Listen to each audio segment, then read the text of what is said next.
Dungeon of the Endless was a unique tower defense slash roguelike from a company that seems to mostly specialize in those 4X map games boys love to stare at. And while it was honestly quite unique, it was high time for a sequel. Well, sequel in fat quotes around it. We'll get there. Yet I don't think it'll be replacing the original anytime soon. In fact, I think that unless the dev team are even willing to make some major changes, it's gonna die pretty quickly. But first, a quick explanation of the original game. Each floor you had to defend the crystal, preferably by killing enemies with turrets, and not by crowding the exit with your corpse, until you find the elevator. Opening doors may give dust, and spawn enemy waves in dark rooms. Dust powers rooms and modules, which can generate food to level and heal heroes, industry to build modules and turrets, and science to research better modules and turrets, all per door opened. It was a fun little experience, but it had glaring flaws that were ripe for the fixing. For one, it always sucked watching the heavy from TF2 just kinda stand there as he let the floating crystal limply waltz right past him because it happened to be 1 inch past the doorway, forcing you to instead move the fight into the crystal room so you can watch all your dust hemorrhage away, or to get to the final floor of a 3-hour-long co-op easy sanitary pod run only to have your teammates connect yeek out, permanently kicking him from the match with no recourse, all while stacking together every action he took before disconnecting into one giant shit sandwich and flooding the screen with 5,000 waves of enemies, killing you instantly. Or for the game to go, whoa,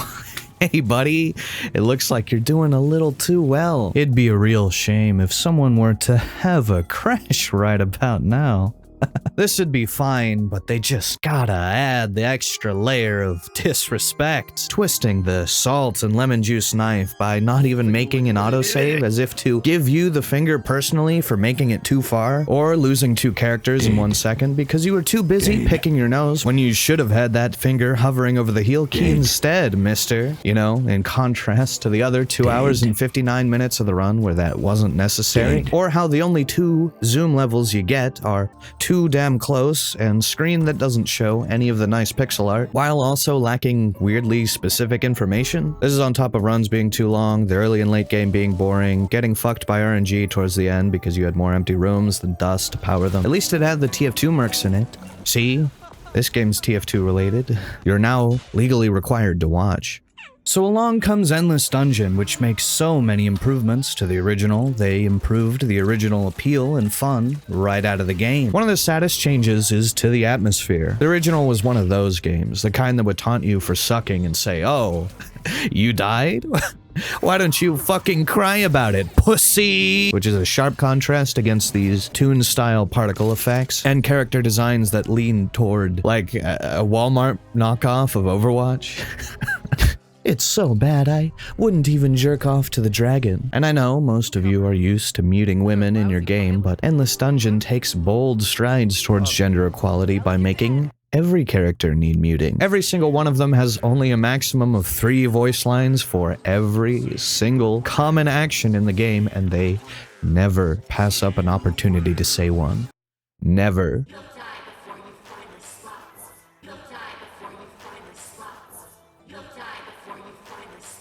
I'm sure I will.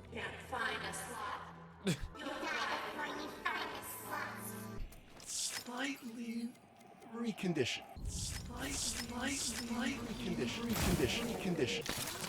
Right there. Right there. Right there. Right there.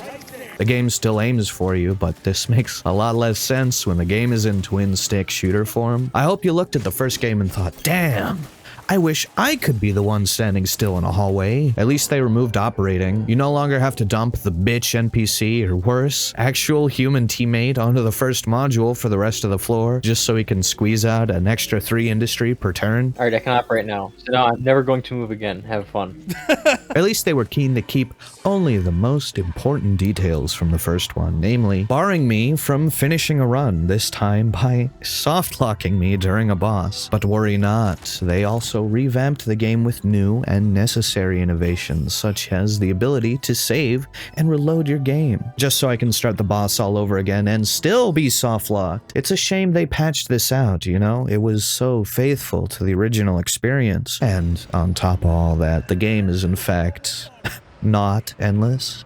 It's only 4 floors. That's at least 3 times less endless than the original was. How many more lies must we endure? So, viewed as a sequel, this is a pretty big departure. As its own game, though? Yeah, it's okay. I was kind of hoping for stronger reaction. The biggest problem is that it's too straightforward. Once you've figured out how to make your way through the developer's extremely guided, railroaded design, there's not much point in experimenting. The vast majority of the upgrades to characters, guns, and the robot are minor passive stat increases. And for all the game's seeming mechanical complexity, my strategy 4 hours in failing on easy wasn't that much different from 30 hours in succeeding on hard. Hey, want to know how to win every time? Always escort the crystal bot so it never takes damage. Have at least one teammate on full HP. Show the enemies that you love them by decorating their room with their favorite color. Always fight the Shell Diver boss because it doesn't pause to stretch out over multiple rooms and always gives you a shard to upgrade your bot with. And make sure to level up, research, and take a better gun every now and then.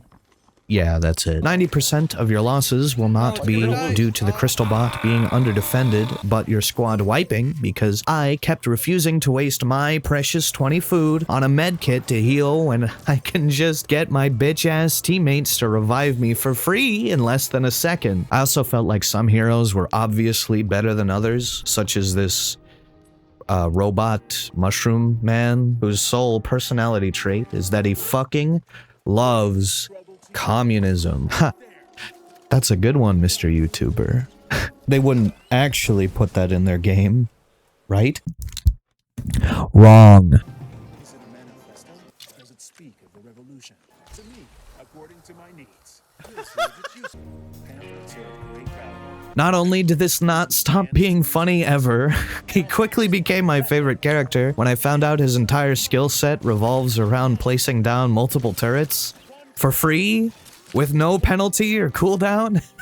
So, in this turret building game, I got to hoard all my turret building juice just because I can put up free ones whenever I feel like it. Damn. Maybe I ought to join the CCP after all. More than anything, though, I would honestly describe most of the decisions made in this game as just kind of bewildering. Why do I have to unlock the ability to take a third bot with me? Why would I ever turn this off?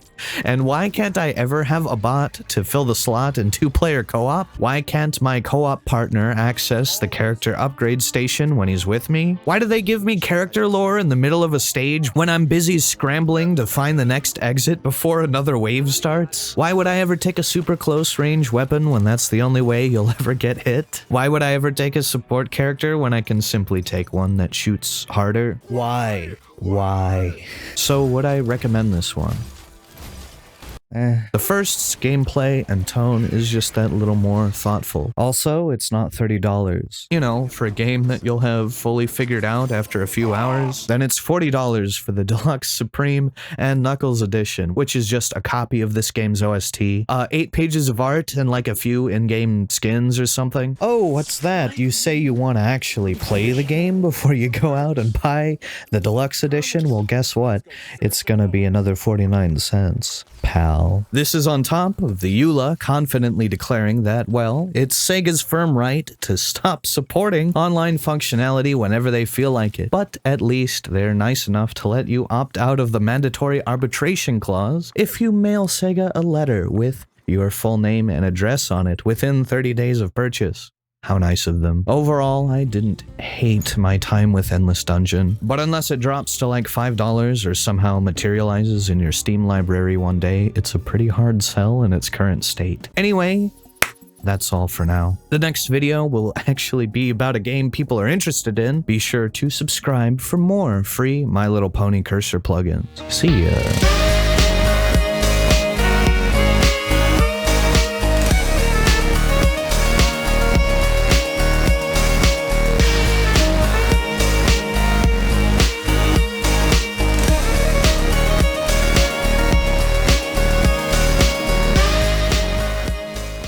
Don't worry, it's just a crystal.